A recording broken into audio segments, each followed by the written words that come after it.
What's up, everyone? Welcome to my corner of the internet. I'm your host, Ryan Kramer, and this is Crossover Commerce, presented by Ping Pong Payments, the leading global payments provider helping sellers keep more of their hard-earned money.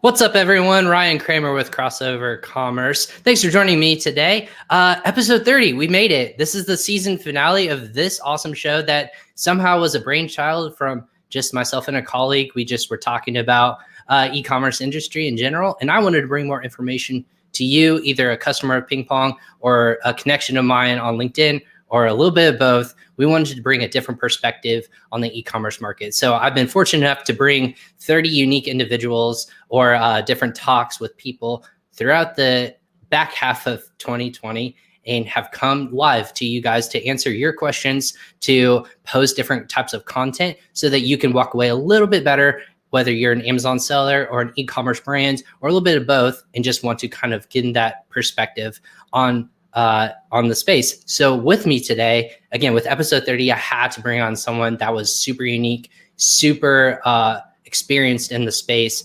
And I brought on with me the founder of Ppc Ninja, Ritu. We are going to actually talk about both the PPC aspect of Japan, but just Japan's marketplace in general, both on Amazon and just like the cultural aspect. I think it's super fascinating, unique, and we were talking a little bit before this. So before spoiling anything, let me bring her in to the show. Ritu, thanks for joining me today. Hey, Ryan, how's it going? Oh, it snowed last night for the first time this year. I feel like I'm in the Midwest. You're in the Northeast or Northwest. Yeah, Pacific Northwest. Yeah. So it snows up there quite often for you guys, I'm sure. It does. But yeah. This is the first time I got to get the snowblower out, so it was interesting today. Yeah, exactly. Oh yeah, winter. Like we all love it, except when we're out there shoveling or blowing snow. But anyways, thanks for joining me. This is exciting. You've kind of been doing, like, when I hear about PPC and I see other podcasts or other entities out there in the space, they're always touting your expertise, and you are the go-to, like the queen of PPC, or you just know the market so well. So it's awesome to have you on and kind of pick your brain today.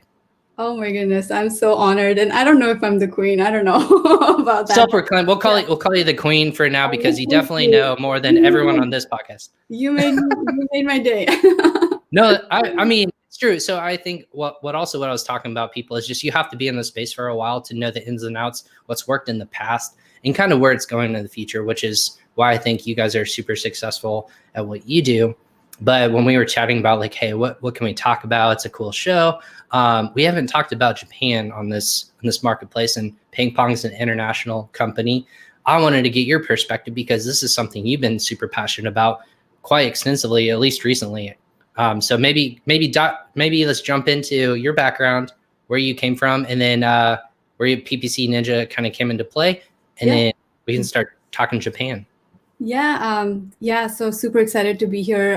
Believe it or not, I have actually lived in Japan for 17 years, which is a very long time. A long time. You basically got citizen. Were you a citizen there? I was a permanent resident. I still am. I am a permanent resident of Japan, although currently I live in Canada. So I've been in Canada for the last 3 years. But yeah, I had such a long stay in Japan. I loved, all aspects of, living in that country and learning all about the culture and even the language. So I actually learned the language there. So actually today I just want to, share about Japanese culture and also how it pertains to Amazon Japan, because that's our space, and specifically Amazon PPC. And I think a couple of interesting tidbits about Amazon Japan. The first one is that it is the third largest Amazon marketplace, which most people don't know, and it is has been around for about 10 years, so it's pretty stable and growing. And there's a lot of opportunity for someone who actually understands that market. So, Amazon has always wanted, sellers to sell in other markets, and they've always kind of pushed these global programs that are always being talked about, but very few people actually take them up on it because of the challenges of first of all the language, or taxation and customs and imports and all those important details that you do need to be able to clear before you can actually start selling in another market. But with Japan, I think things are quite straightforward, even though they're not like super easy. There are challenges. You do need like a local entity there that can be responsible for your customs and your taxes, but there are agents that Amazon kind of recommends on their service provider network. So you can always find out details about that. But I guess the bigger hurdle is understanding the culture and making your product actually stand out or actually be successful in that market, not just take whatever you have on, let's say, the US market or the European market and just translate it and put it up on Japan. There's more to it than just translation. So yeah, I guess today I wanted to talk about a few kind of interesting cultural aspects so that you can understand how Japanese people think, how they what are the things they like, what behaviors they kind of exhibit, so that you can cater your listings and your PPC to kind of do your to kind of shine on that market instead of just having a listing there. So I love it. Yeah. And before we dive in, for people who are watching, we have quite a bit of people who are on LinkedIn, again, Facebook, YouTube. If you're watching this live, go ahead and put your questions in the comment section, and we will see these pop up on our screens, and we will share them with the audience. So no questions off limits, obviously pertaining to the Japanese marketplace. So if you have questions for Ritu or myself, please feel free to go ahead and ask. And if you're watching this at a later time, we understand not everyone could do this live. Go ahead and write or email us, and we'll give contact information for Ritu and her team. And then myself, go ahead and either tag us in the social posts, or you can go ahead and just make your comment, and I'll make sure that Ritu can get in touch with you. So with that being said, Ritu, go ahead and take it away. Yeah, right. Okay. So a little background about Ppc Ninja. So Ppc Ninja is one of the leading providers of PPC tools, services, and education for Amazon sellers, vendors, and agencies. So we kind of serve all the advertisers on the Amazon space. And we're probably one of the very few tool vendors that support Japan. And that's really key because, without the language support and without, automation for PPC, it's very hard to kind of, to stay on top of your PPC because there's so many variables and there's so much competition that, if you don't have a solid tool that's constantly discovering new keywords for you or, helping you with your bids and so on, it can be very intimidating. So just wanted to share that as a background. And let's go into the the cultural aspects of Japan and Japanese language and look at how we can come up with some really good strategies for listing optimization and PPC strategies for PPC management. So so the first thing I want to just touch upon is the language. So that's the most important thing, because Japanese is a very difficult language to learn, and it is also a very interesting language because it has both the pictorial aspects to it.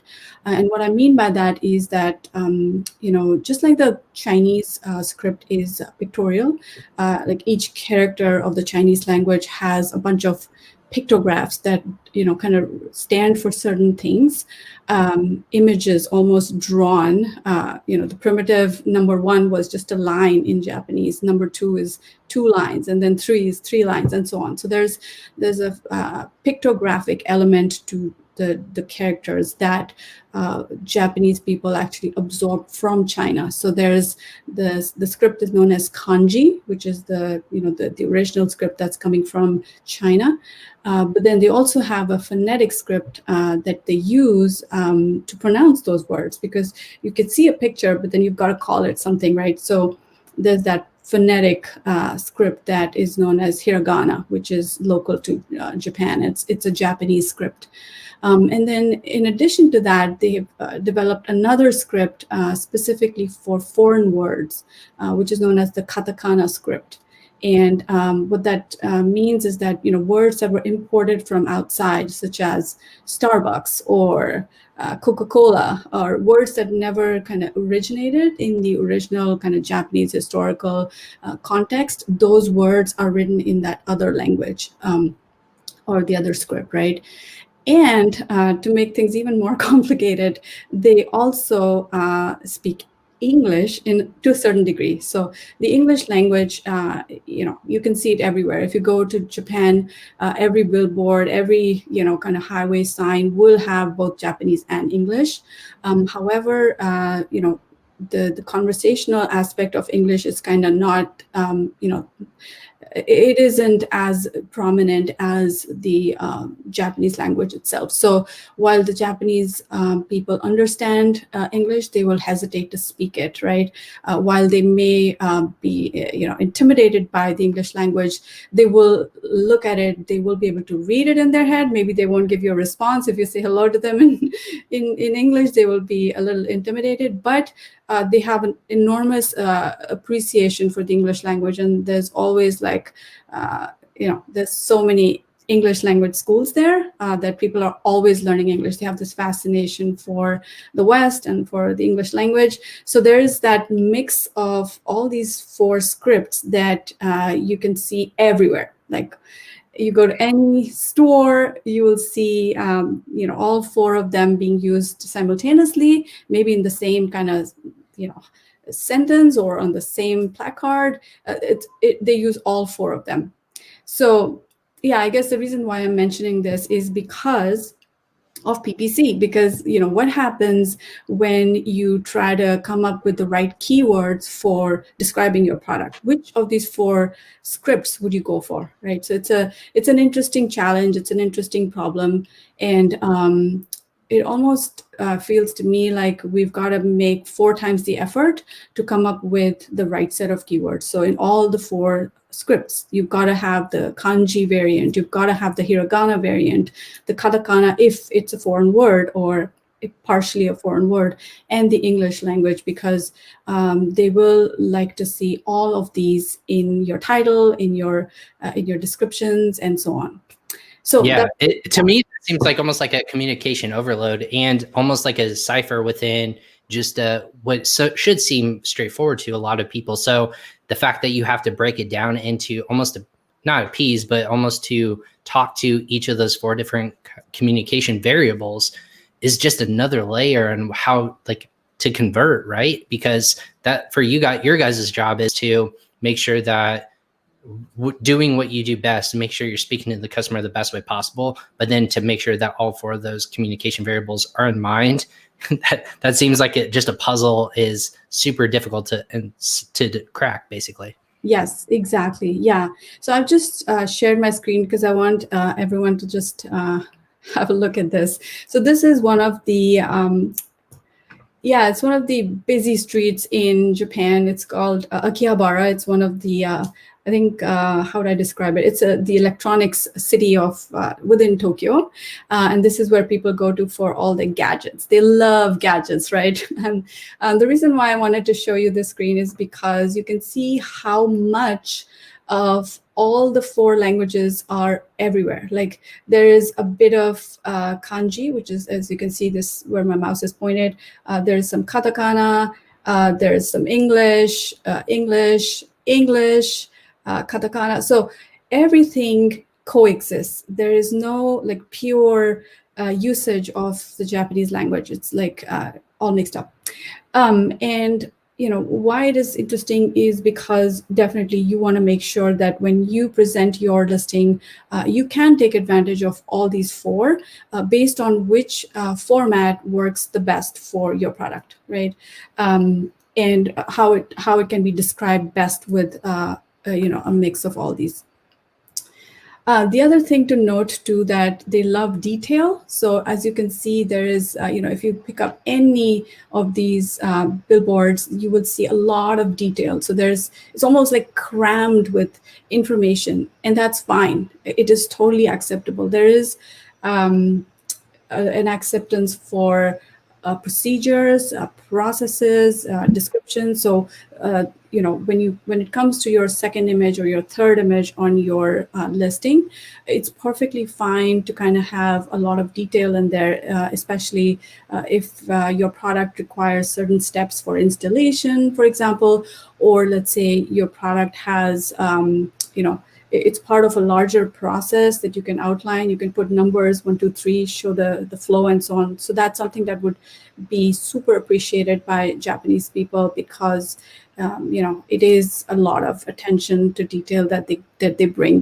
They're really good with the fine print. They love it. So I guess that brings up a couple different questions for myself. And again, for those of you joining live, go ahead and submit your questions. We're going to see those, and I have a couple that kind of came in. I'll make sure we get to those in a little bit. When if people are listening to this and they're like, that sounds like just a lot to get into, and that's kind of a scary way to jump into my listing or to jump onto a marketplace like that. What are the best, maybe can you provide some tips of people who are entering that market space with the best ways to kind of like either present their products or their listings, and then we can kind of work on the PPC side after that. What's kind of the basics they need to do to get into that, knowing these things? Right. Yeah. It's I think the best thing would be to follow some of the leaders in the space already. So, for example, if there are competitors that are following certain best practices, and I will come to them in a minute, Sure. making sure that all your listings are catering to the Japanese sensibility. It's more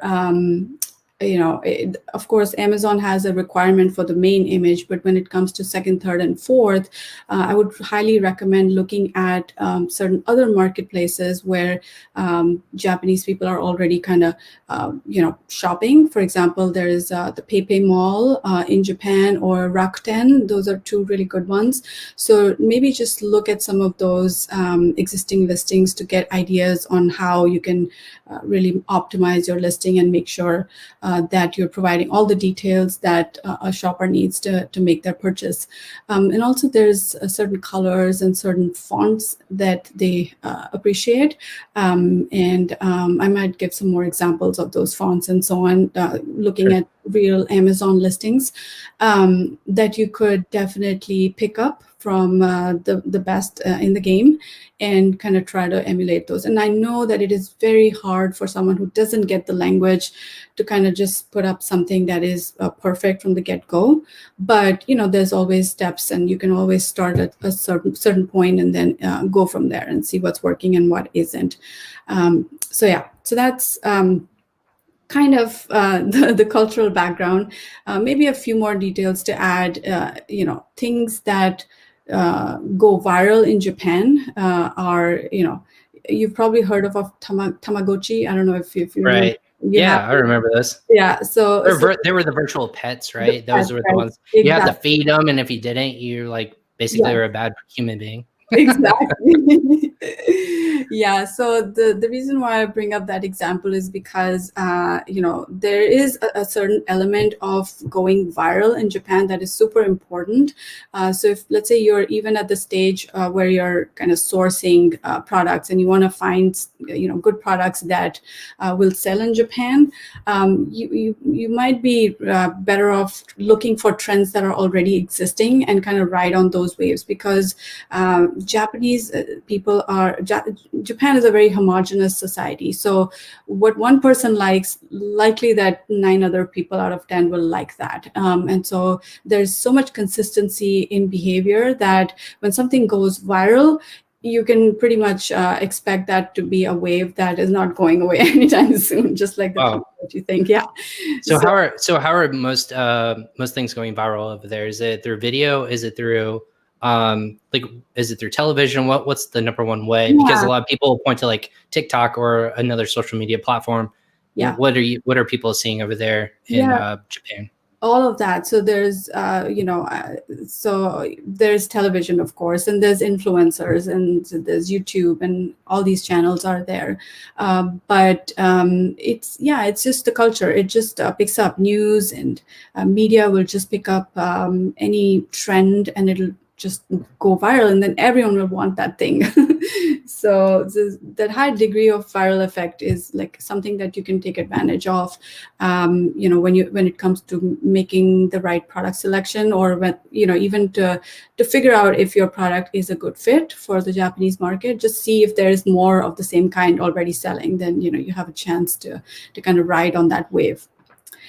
In addition, I think they also love novelty. So if there is, let's say, something that's plain and boring, as simple as Jenga blocks, right? If you throw your unique, creativity on a Jenga block set of blocks, you can always make it fun and different, and they'd love that.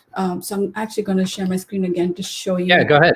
Another example from one of those products that I found on. Hold on, it's not this one. This one. Yeah, let me know when you wanted to be shared. Yeah. Okay. Go ahead. Yeah, you can share. Cool. Right. So so this is an Amazon listing for something that looks like a Jenga block set. So it's got 60 pieces. Now each of these blocks is this like cool, like fun, cutesy. Oh yeah. Yeah. I see the variants of it. Yeah, for sure. Yeah, it's a really cool variant of the same kind of old and boring. So they love novelty. And I'd like to also add that they love characters. So anything that has any characters, like Disney characters, like maybe anime or manga, or let's say the Rangers, or those kind of things. Any product that has kind of an affinity for characterization, it's a good idea to kind of take that route, because likely it will be interesting to them and it'll sell really well. So that's the other fascination they have for anime, manga, characters, and so on.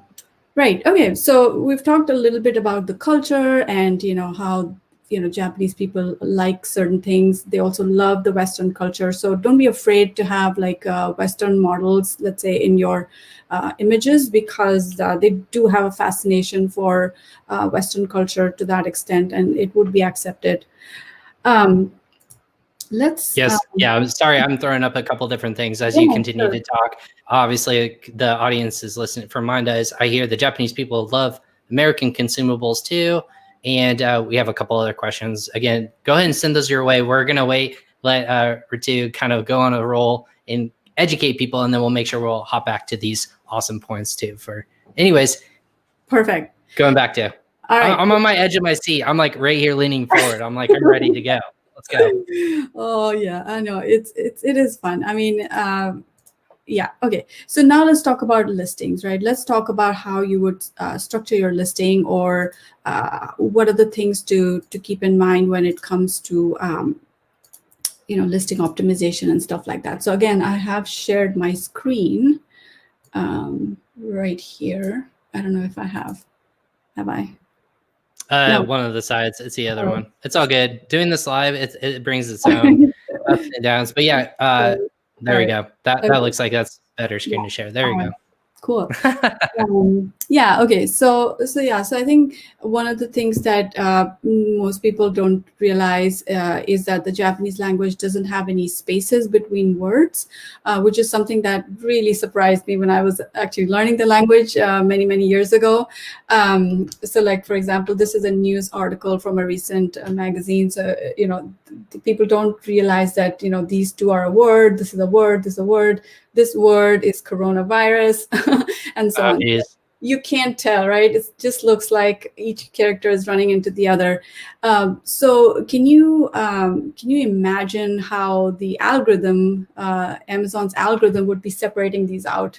It would be a nightmare, right? I was going to say, so what are the kind of like the downsides? Does Amazon have this figured out? Is it something that they've worked on that they can do, or is it still kind of a jumbled mess on their end? Yeah, it's really interesting. So things have really improved from what they used to be in the past.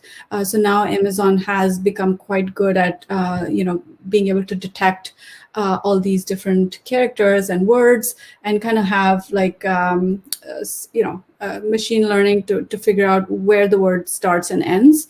But there's a lot of context here. So one tip I have for people who are maybe putting their titles together and want to rank for certain keywords, because that's what is so important. I would recommend using spaces between words for the title. I know that it's not, it doesn't make it super Japanesey, but you can still, because I've seen a lot of listings that have intentionally placed spaces between words that are important, so they stand out, and the engine can actually do the matching much better. And including Amazon Basics or Amazon's own brands, they also use spaces in their titles. Not so much, I'm not seeing that in the bullet points, and that's fine. The bullet points are mostly for the humans, right? For human readability and so on. But I would say that when it comes to the title or even your backend keywords, just make sure you have enough kind of spaces between the right words. You don't need spaces between every single word, but especially the keywords that you want to rank for. So that was one interesting thing that I wanted to share. Okay. So yeah, again, to kind of bring it back full circle, don't put spaces in the title, but it's okay to put spaces in between in your listings in terms of the bullet points for the products.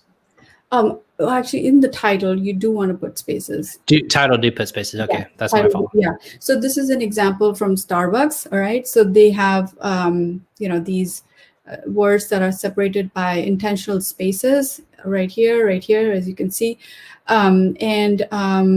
So I just want to show you the 4 scripts that I was talking about earlier. I've just highlighted them so that you can see what these words are. So the ones in green are the katakana, which is a foreign word. Here it is Starbucks, and here it says holiday blend, right? It's in their pronunciation. So holiday burendo, that's the way they would pronounce it. And then this complicated looking thing, this is the kanji, or the pictorial character. So this is the original Chinese character. And then these are just English letter words that they kind of mix together with everything else. So yeah, so it's interesting that having this kind of support for spaces in the title actually might help and help the algorithm not get mixed up with the end of a word and the start of another. All right, so I'm going to stop sharing my screen. So when you do things like that, yeah, Amazon's going to look at the holistic approach of each of those characteristics, and then how is it weighing its ranking on those characters differently than it would others, or is it all kind of like on the same playing field? No, they're all different. So that's the other thing too. So you might think that if a kanji character, so the kanji character has the phonetic element to it, right? So there's the pictorial and the phonetic. So let's say I have a kanji character that reads sa. All right. So, and the hiragana, which is the phonetic element of that, also says sa. If you think that this sa is equal to this sa, that is wrong. Especially with PPC, you've got to have 2 different sa's, one for the kanji, one for the hiragana, so that you can attract the right buyer searches to those keywords. And there's also another complicated, I guess, way in which people use the 2 of them together. So they might use half a word with the kanji and the other half of the word with the hiragana. So they will have a blended word, and sometimes they won't have the blended word. They will have the whole word in maybe 2 kanji characters. So you've got to find out which of those variations is the most popular. Because if you do that, then you have a better chance of more traffic, and you have a better chance of having buyer matches that actually go to your listing and not to someone else's. So Right. yeah, so one really good resource for finding out what those variations are that will convert is brand analytics. And of course, this is only available to brand registered sellers. But if you are brand registered, lucky you, because you can actually go in and type those variants in your brand analytics and find out which ones rank higher, or which ones have the low search frequency rank, or which means they're more popular on Amazon. Interesting. So this varies obviously from listing to listing, product to product. Each of those can rank differently. Yes. For one reason or another. Wow. What that's to throw another layer on. How do I even rank my one product on a marketplace? Japan. Yeah. So I think that kind of leads us to maybe a quick comment from the people who are listening. I know from, again, Mind Eyes, thanks for sending this in. Is there a third party that can help us create content as you described, like these listings and whatnot? Obviously, I know your agency does. Is this something that you guys are helping people build out and make sure it's optimized for their listings in Amazon Japan? Right. So yeah, so we, at our agency, we do help with keyword research and competitor research, and we also give you, some. We could help create your campaign structure and stuff like that also. And of course, we also offer management services. But the translation is something that you might want to, go and. There's so many translators, right? The problem with translators or translation companies is that they may not put enough emphasis on keywords or the keyword strategy for PPC, right? They might have keywords as in, popular ways of saying things. But the thing is that we have to train the algorithm. If we've got to work with the algorithm more than just what is popular out there, right? So that's where we can help in kind of doing the initial keyword research for you and giving you variants that you can then go and use and place strategically on your titles or your bullet points in the back end and so on.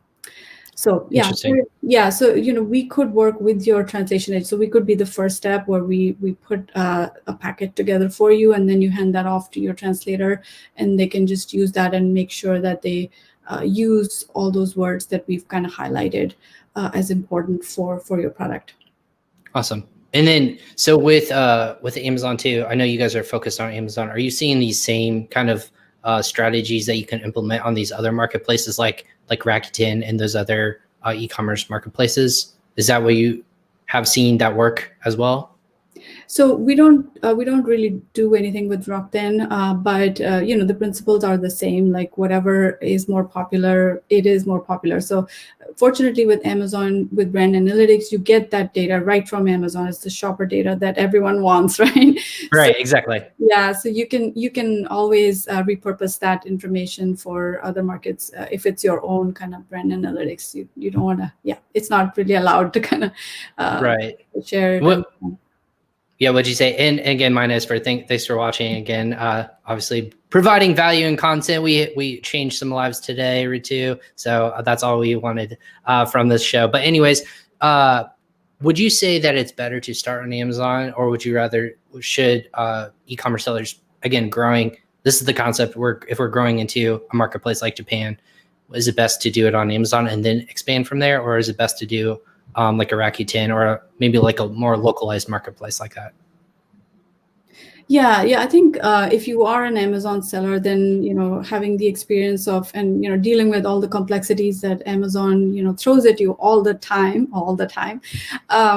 Once you've got that under your belt, how to run Amazon on one marketplace, then maybe think about Japan. Unless you have someone local there to help you with setting things up, that's also another approach. And again, I won't be able to comment on the Rakuten or any of the local markets there, but I know that there's a lot of other markets that you could tap into on Amazon, in Japan, such as PayPay Mall, which is run by, I believe, Yahoo. They own it, and I think that's after Amazon, that's the number 2 or number 3 largest online retail store. Actually, I realized this only recently. It was published, I don't know, in one of the reports I read recently. So yeah, so check out Pepe Mall, check out Rakuten for sure. Yeah, and there's just more opportunity. I think the thing with this week, our theme has been there's so much opportunity internationally, and I know as if you're following this, again, a follower of Ping Pong or a customer of Ping Pong, or you just want to learn more about international growth or Amazon growth, my prediction has always been, and I put it out there for a lot of different marketplaces, is that I think Amazon or just sellers or entrepreneurs in general are going to have to hard look at international growth. A lot of people talk about it and they're like, it's just too hard, or it's too difficult, or what's the point in value? I think that there's just a lot of marketplaces like Japan, there's Australia, there's Germany. Internationally, again, this is a perspective from someone who's in the United States and has worked with companies in the United States, is that working internationally outbound, that those marketplaces are budding at the seams and are going to explode in the next year or two, just because of the natural resurgence of COVID-19 and e-commerce use in general. But it's fast forwarded so quickly that people are going to have to start making power plays and start and grow in those marketplaces. So I don't know if you want to talk a little bit about that, or what kind of your thoughts have been from this kind of like 2020 weird year that we've had. Yeah, it is weird. Like, just a quick anecdote about, some of the online events that Amazon used to host year on year, like Prime Day or Black Friday, Cyber Monday, they never actually spiked for any of the people we know or work with, but this year they did. So it was different. Obviously, there's way more people shopping online, and definitely more people shopping on Amazon Japan.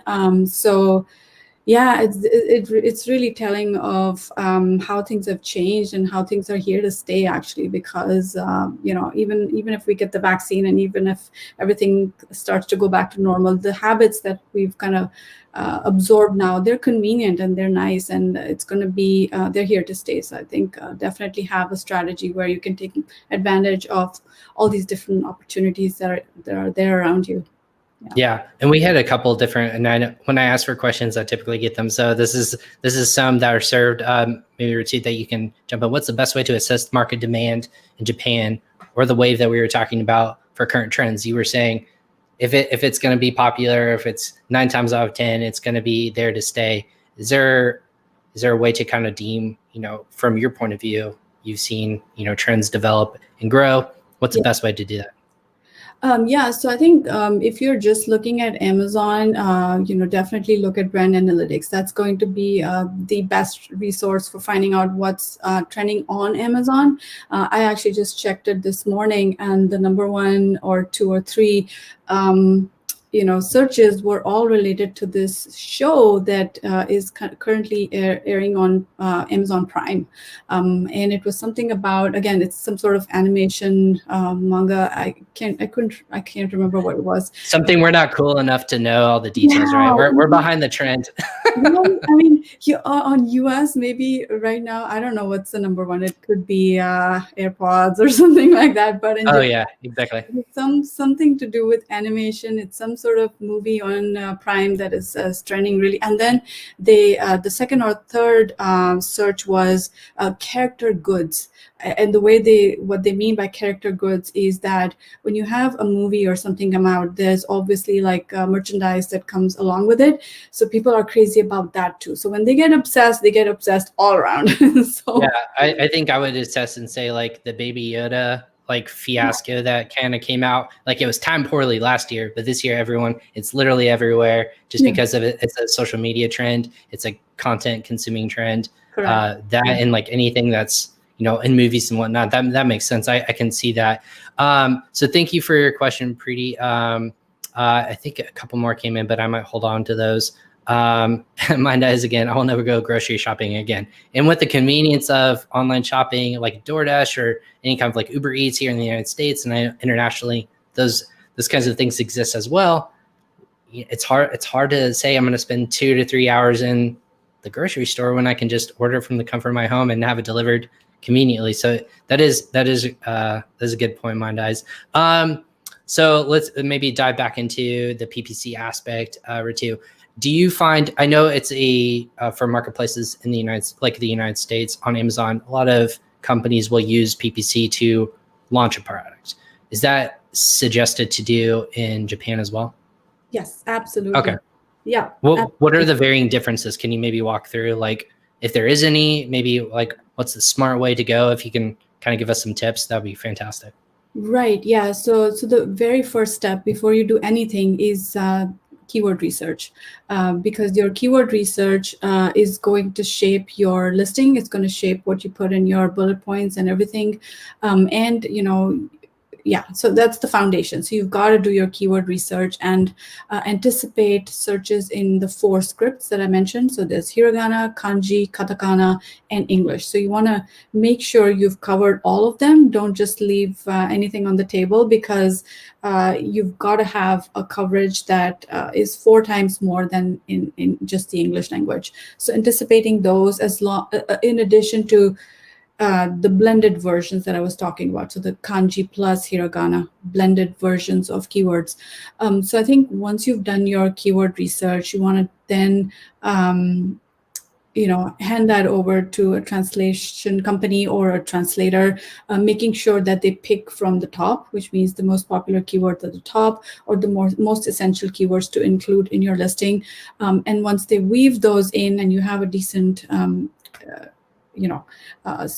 set of title and bullet points, then you also want to make sure that your images are kind of in line with what Japanese people are willing to or are more interested in. For example, with steps or with procedures or with infographics and more detail, right? So that's where you want to put a lot of emphasis on. So you want to get some graphics designer that understands this, or if you absolutely do not have anyone in Japan to do it, show them a few listings that are done a certain way and ask them to make their listings similar.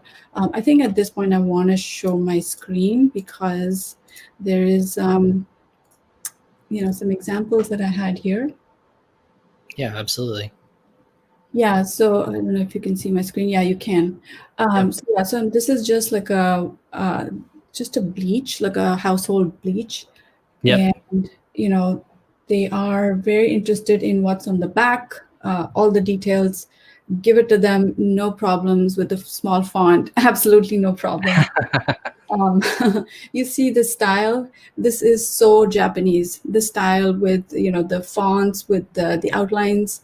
Yeah, I was gonna say color is the number one thing. I would say it does. I know it looks crowded to myself, but you're saying this is pretty typical for a listing. So typical. Yeah. Okay. In fact, if your images don't have this level of detail, then you're missing something out, because this is what they expect. This is what they expect. And then again, this is giving with bullet points and more detail about what kind of stains this product can remove.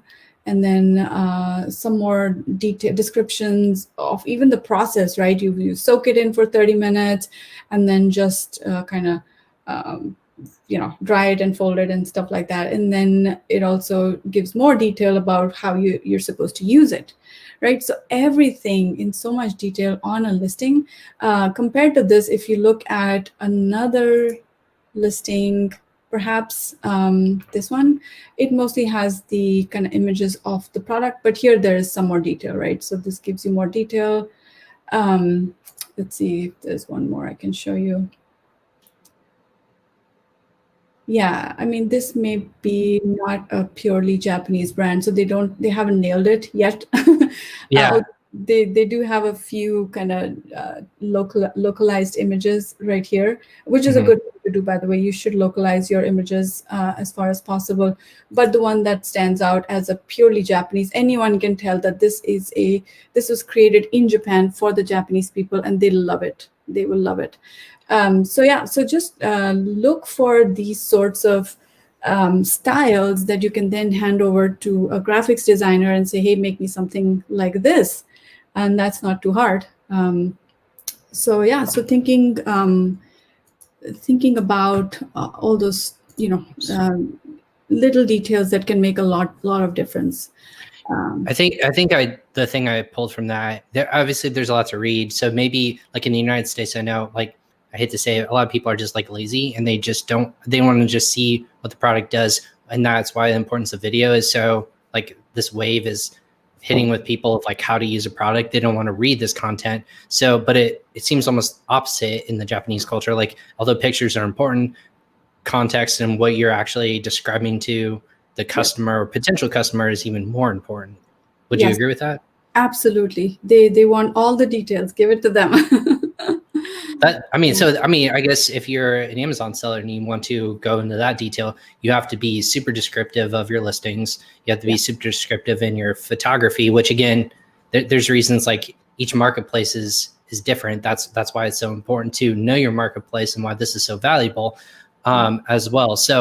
So using PPC to rank these products, I'm trying to think of maybe another question that kind of popped in my head. There's all these ideas coming. Do you find products that are easier to rank in Japan than it is maybe in the United States? Like, you would see quicker results, or just strategies easier to implement? Yeah, I think PPC in Japan is quite hard. Actually, it's hard because a lot of people don't put in the thought into the details, such as like the language scripts, or figuring out which keywords are more important than, or which version of the pronunciation is more important than the others. So it is hard because it's like 4x the number of keywords compared to English, and then you've got to manage those. And if you kind of make some wrong choices in terms of like going I guess too broad in the beginning, you might end up with a lot of keywords that you don't know what to do with. So having certain clean strategies, like having lean campaigns, having starting with some seed keywords, and then letting software detect or discover new keywords that clearly indicate how frequently those long tail keywords are being used. So using software to kind of detect those would be a good way to go. And as I was explaining in the beginning, Ppc Ninja does offer PPC management tools, and we support Japan fully. So if you want to use our software to discover those keywords, that's another way you can start small but then grow it over time. So you definitely need software. Absolutely. I mean, and that's a good question. One of those I'll pull up in some of the questions that rolled in. I think when Brennan from Facebook, he actually asked justify any ROI. I think, what are you tracking as an agency, or like as a company? How are you tracking those kinds of things with the packages and pricing that you guys are offering? I mean, is it per listing, or is it per sale, or how are you guys showing your rate of return investment? So I think for PPC, the most important number is the ACoS. And you want to maximize your return on ad spend. So that's the one metric that everyone uses. Other than that, I would just say that if you're able to start ranking on page 1 or higher than you were, that would be another way to measure success. Recently, we worked with someone who had a pretty decent listing, but we just helped them optimize it.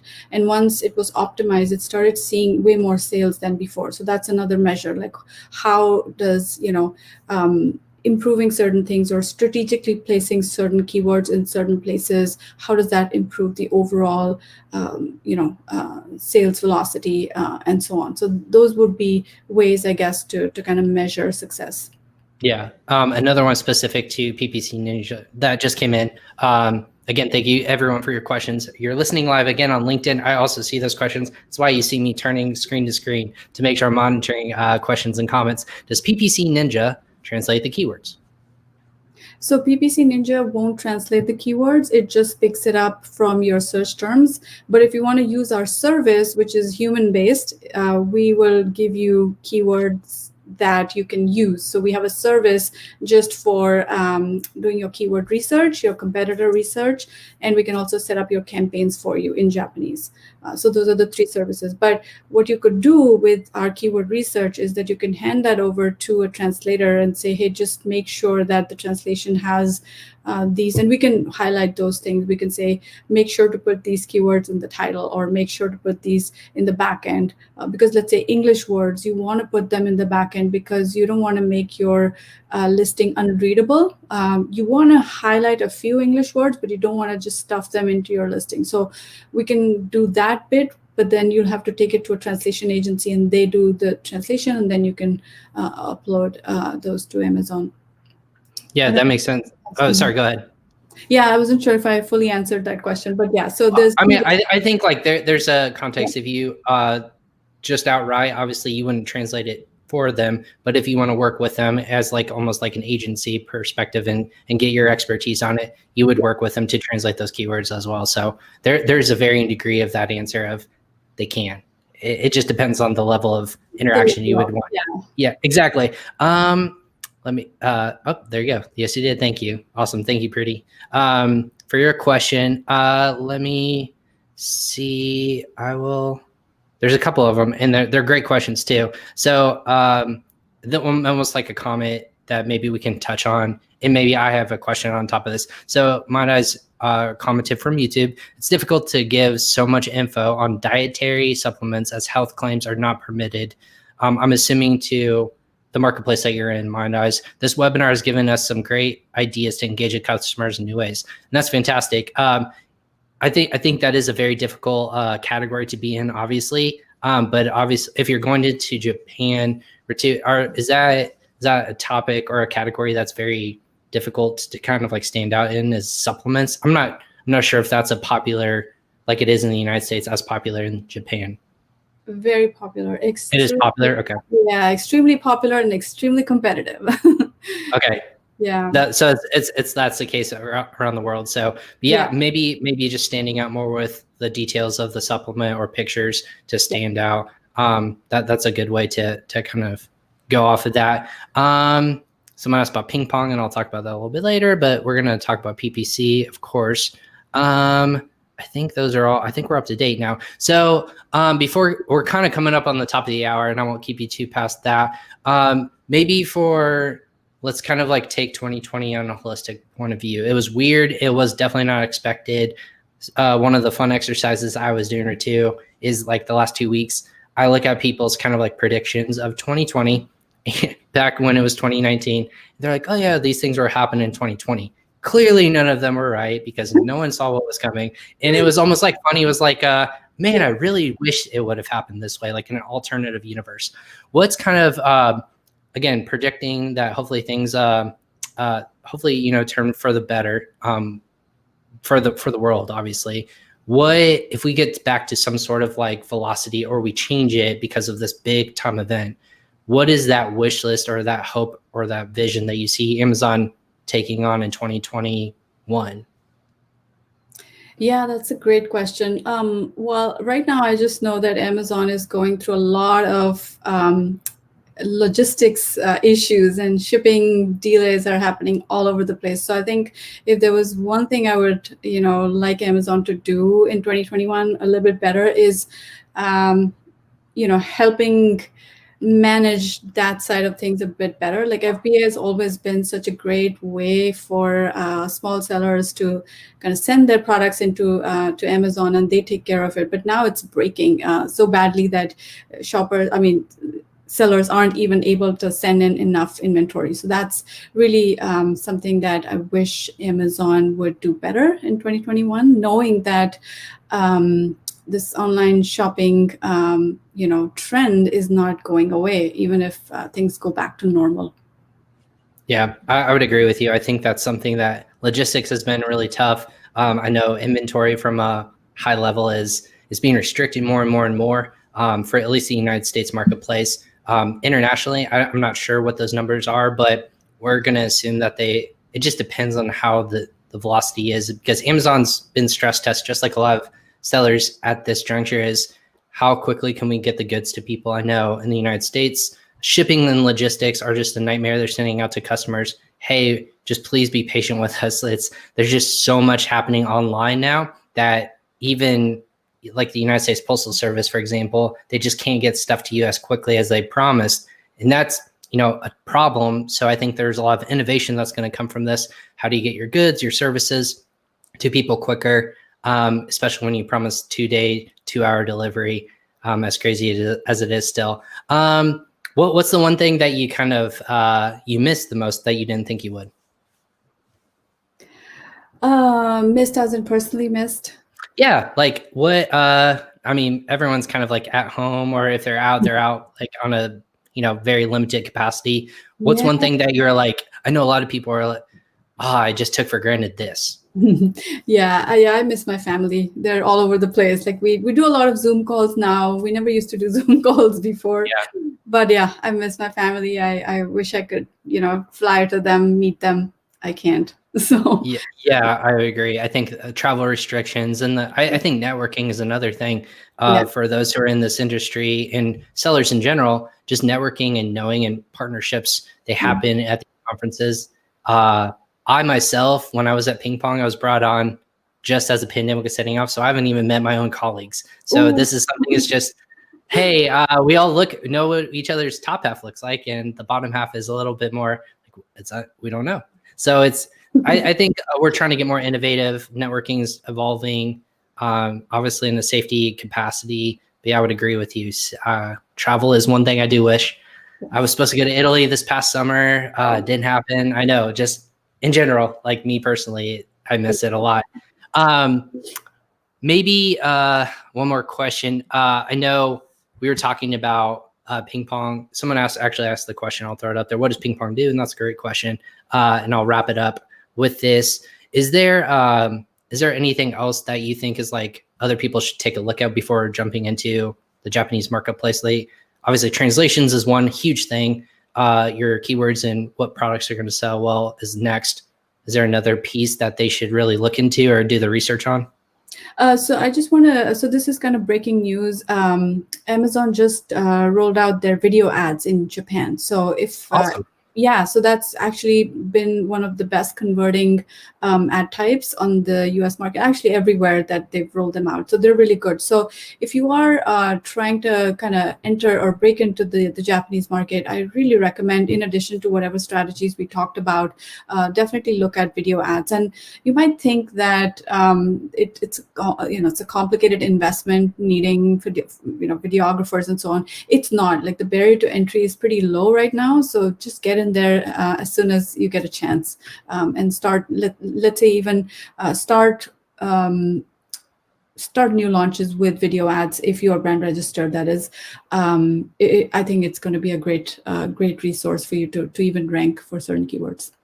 Awesome. Looking forward to 2021. That sounds awesome. And we can obviously dive in more to that. I think we'd love to have you on to kind of talk about that probably here in the next month or two, just to kind of like recap and keep fresh everything you're learning and what our audience can learn as well. But Ritu, thank you so much for joining us today. It was an awesome way to end this season of Crossover Commerce. So I appreciate your time, your knowledge, expertise, and just kind words. Obviously, just so much content that we can dive into, but on a high level, I think I'm going to walk away with and say Japan is a budding marketplace. Dive into that as soon as possible. And then obviously for people who are asking what Ping Pong does, we are a cross-border payments agency. Our services that helps people save money with sending and receiving funds, whether it's sending money overseas to VAs or to service providers, sourcing agents, things like that. And then receiving money when you are in marketplaces like Japan and you receive those goods. If you're in the United States, you can actually save on those conversion fees by using us. If you have questions, go ahead and reach out to support@pingpongx.us or go ahead and tag me and ask your questions. My name is Ryan Kramer. I'm on social media, or tag Ping Pong. We'll make sure we help you out as well. But Ritu, thank you so much for joining us today. It was a pleasure. Yeah, I'm excited. Again, I end the show with calling everyone officially bestowing the title of Friend of Crossover Commerce. You are now that. So you're a friend of the show. Anytime you want to jump on, comment, just come and educate our audience, you're more than welcome to. So thank you so much for doing that today. Awesome. Yeah, thank you so much. Thank you so much, Ryan. This was really fun and interesting. And actually, I just want to wrap up with one more thing. Yeah, for sure. Go ahead. Yeah, if anyone would like us to do a listing audit, if you're already, let's say, selling on Japan and just want to do a listing audit for us to just look at stuff and see where you're at in terms of, we probably give you a scorecard or something. We're actually offering 2 lucky winners. If you would like to send us an ASIN, just send us an email at support@ppcninja.com, and we'd be able to draw 2 people from whoever applies, and we will do a listing audit for you for free. So yeah, and I put that in the ticker below, and we'll make sure, again, if you have questions, just tag Ritu or PPC Ninja in the social media posts. They will make sure they touch base with you. Same with here with Ping Pong. If you have questions, go ahead and tag me or Ping Pong, and we will reach out to you. But again, ppcninja.com, that's my fault. I had that queued up for us. So thank you for reaching out and mentioning that as well. So again, for Ritu from PPC Ninja, I'm Ryan Kramer with Ping Pong Payments. Again, this is our season finale. This is episode 30. We're not going away. We have season 2 lined up. I already have tons of great guests lined up for January. We're just going to take a little bit of a break to kind of revamp, make sure that we're bringing the best people to the show as possible to give insight and knowledge. But in the meantime, we're going to continue to release these on audio form. Again, maybe seen in the ticker. Go ahead and search for Crossover Commerce on Apple Podcasts, on Spotify, on anywhere basically where you watch or listen to your podcast. We will be there. We're going to release, I think, 24 episodes here in the holiday season. So if you missed something prior, go ahead and re-listen to this. This episode will also exist on those shows as well. So again, thank you so much. We will join you guys again in 2021. New year. It's going to be better. It's going to be great. And Ritu, again, best of luck to you and your team in finishing Q4. And we'll talk to you again soon. Thank you so much. Take care, everyone. Thank you, everyone. Bye. Bye.